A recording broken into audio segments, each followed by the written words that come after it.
What kind of woman risks her reputation, her safety, and her entire future for a stranger in chains? That was the question everyone in Copper Bend whispered when Clara Edison stepped into the town square that blazing afternoon. But Clara herself didn't yet know the real answer. Not until the moment her eyes locked with his. The red dust of Copper Bend hung in the air like a curse. It settled into every crack of every wooden building, drifted into clothes, coated horsehides, and clung to skin like rust. Miners stood outside the saloon, with faces stained the color of dried blood. The clanging of hammers from the deep copper mines echoed across the valley like a mechanical heartbeat. It was another ordinary day of hardship and heat. Until the auction began, Clara stood at the edge of the square in her black morning dress, the hem already turning dusty brown. 6 months a widow, she kept to herself, spoke to few, and carried herself with the quiet dignity her husband Jacob had once admired. But today her stillness hid a storm. "Step right up, gentlemen." Poke, the greasy auctioneer, hollered from the crate he stood on. "What am I bid for this strong back? Territorial labor contracts." "Fairly acquired." Clara's jaw tightened. She knew that lie. Everyone did. These men weren't criminals. Most were caught in Cyrus Carnegie's web, framed, trapped, or forced into debt no one could escape. Her gaze moved down the line of chained men, until it stopped, on him. He stood differently from the others. He didn't bow his head, didn't shrink. His dark eyes scanned the crowd like a hawk searching for weakness.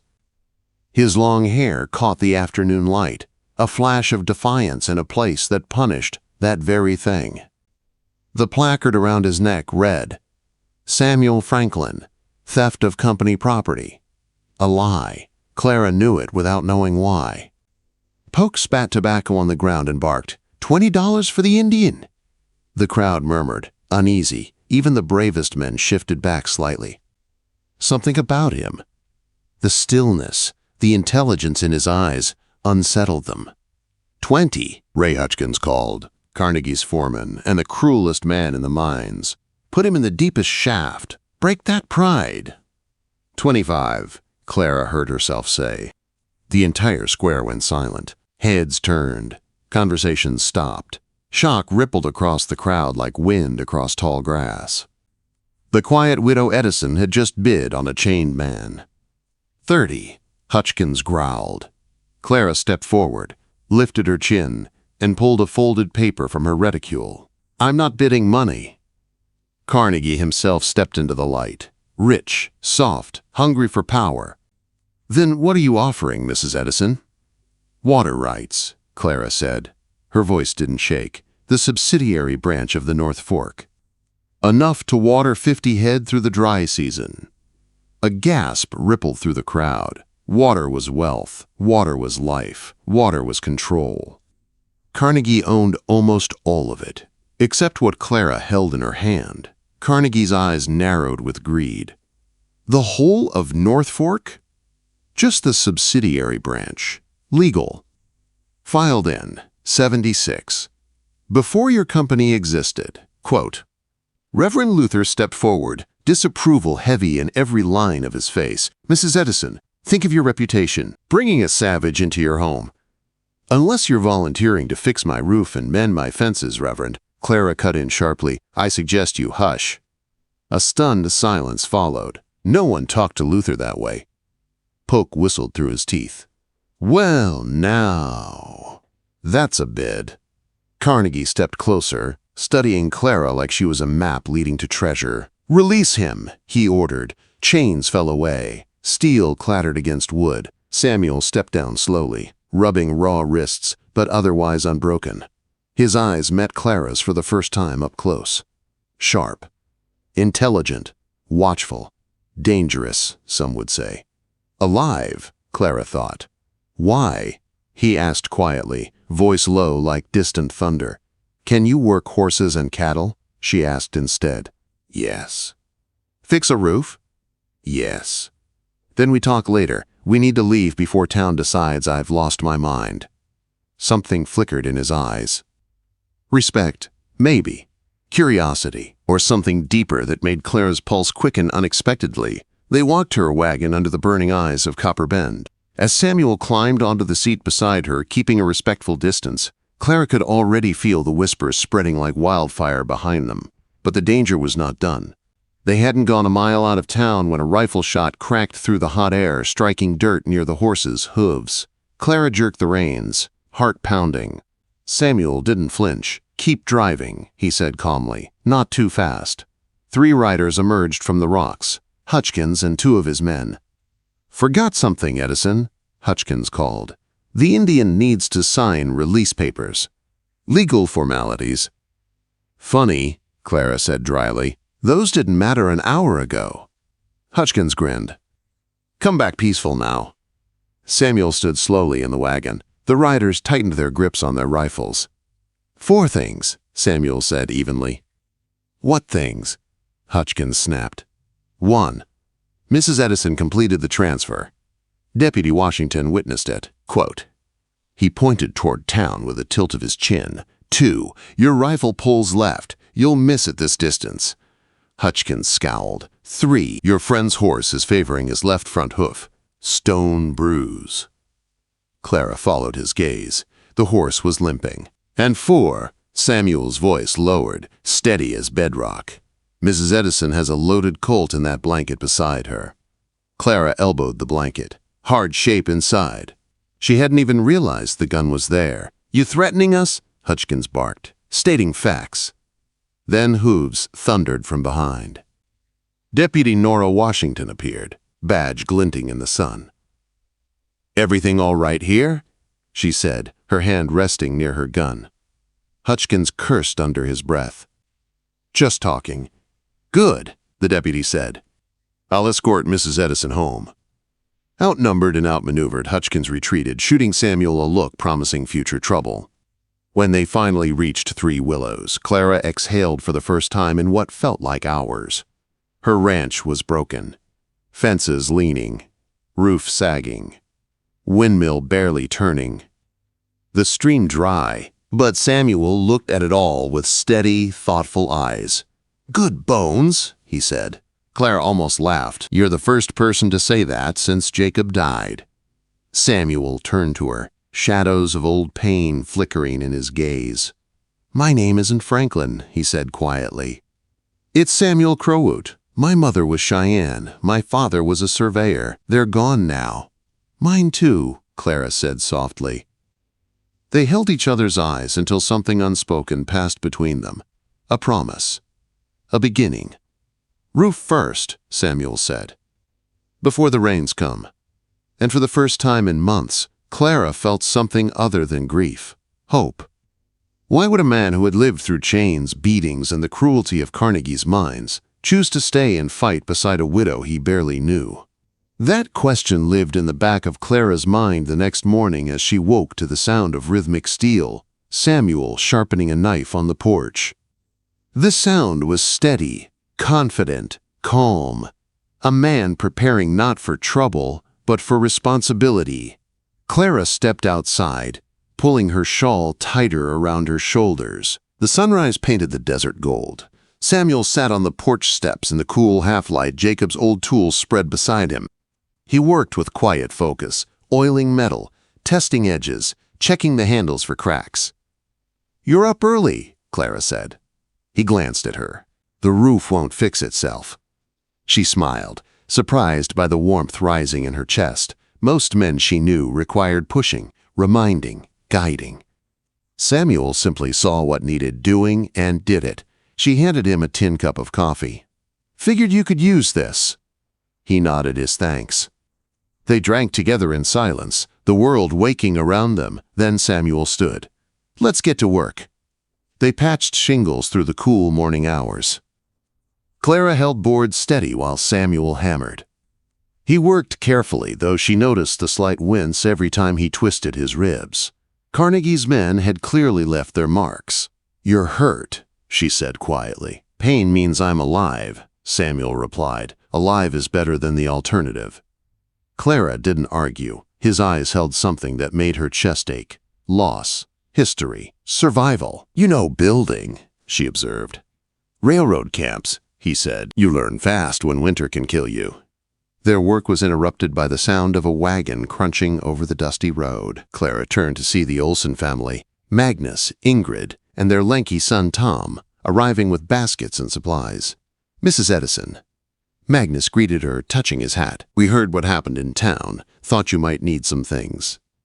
Ingrid climbed down, thrusting a basket into Clara's hands. Bread, salt pork, pickled vegetables from last winter. Clara blinked. You didn't have to. Is what neighbors do, Ingrid said firmly. Tom Olson stared openly at Samuel, wide-eyed, curious, unafraid.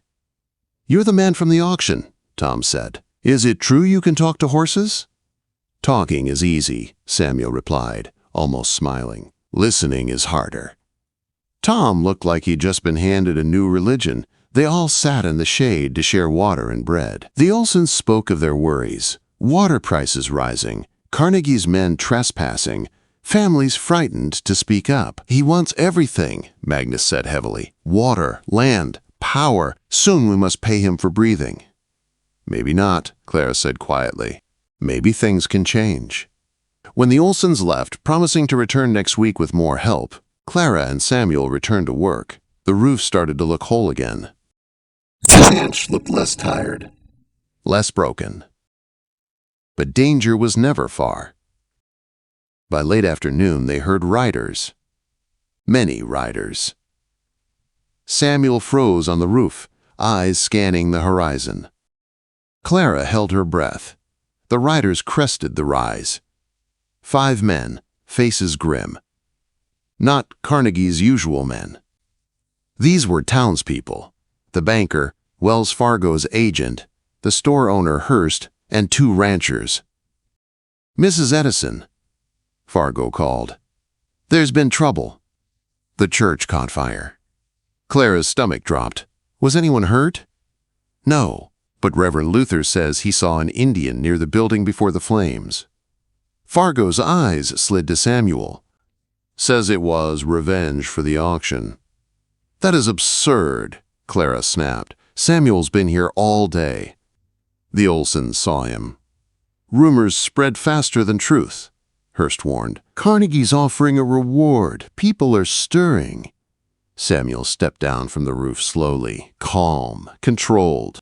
I didn't go near that church. We know, Fargo said, but mobs don't care about truth. Clara's hands trembled. Anger, not fear. Tell Reverend Luther he can preach lies all he wants. Samuel stays.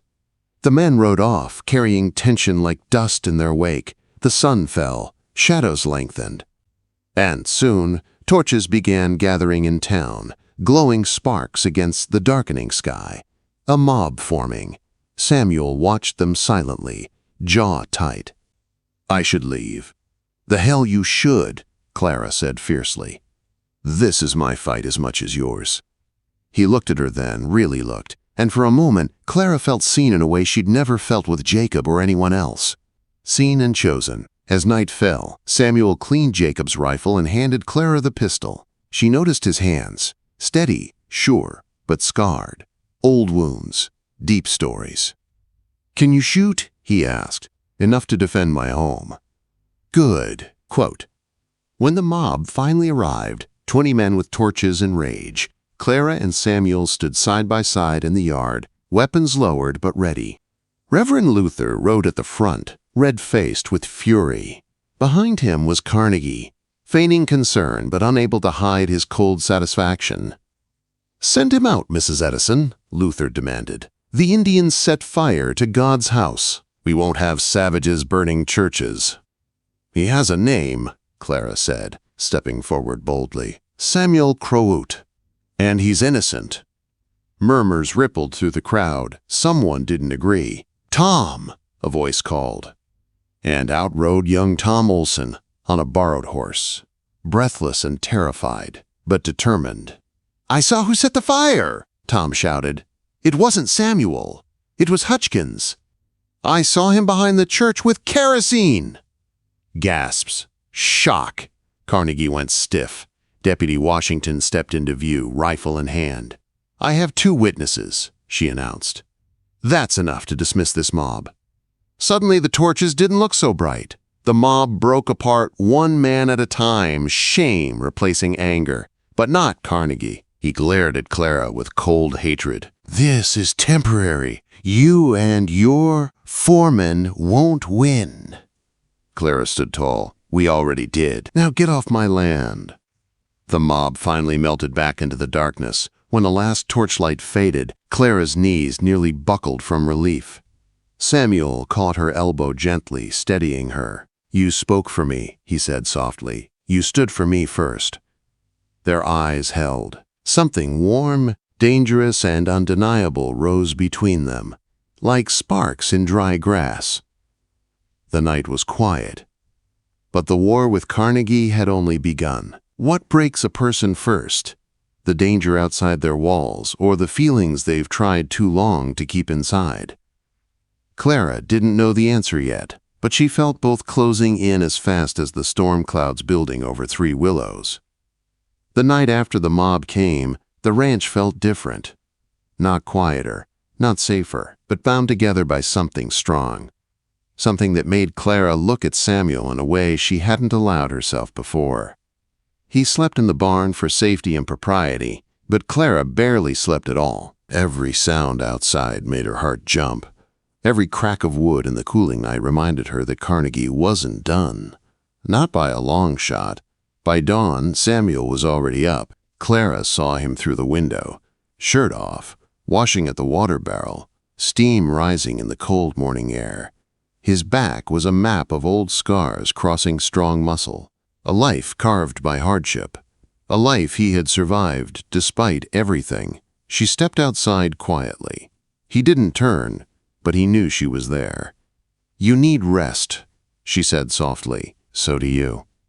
They stood together in the pale morning light, silent but not uncomfortable. Clara realized then how natural it felt to be near him, as if some part of her had been waiting for this without knowing it.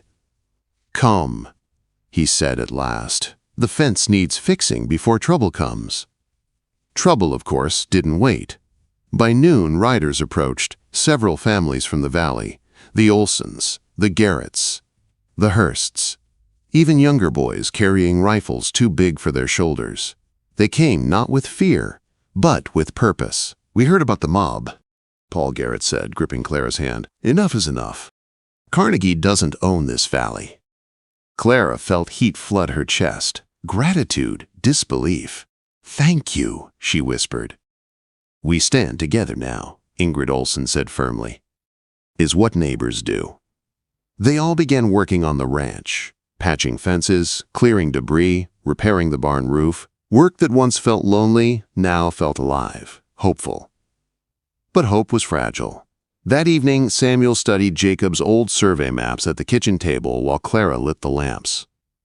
The maps were worn, edges soft from her husband's hands. Your husband understood water better than anyone, Samuel murmured. He saw the truth. Carnegie didn't just steal labor, he stole the land itself. Clara's chest tightened, and Jacob died for it. Samuel looked up. We'll finish what he started. He said it quietly, but Clara felt the weight behind the words. A promise, a vow. They were leaning close over the map when a knock shook the door. Deputy Washington. Her face was pale, worried. Carnegie's filing new charges, she said. Claims Samuel threatened his men. Claims your water rights are invalid. And a federal marshal is coming tomorrow. A real one. Clara felt something cold slide down her spine. He wants Samuel arrested. And your ranch seized, Nora added. He's pushing hard.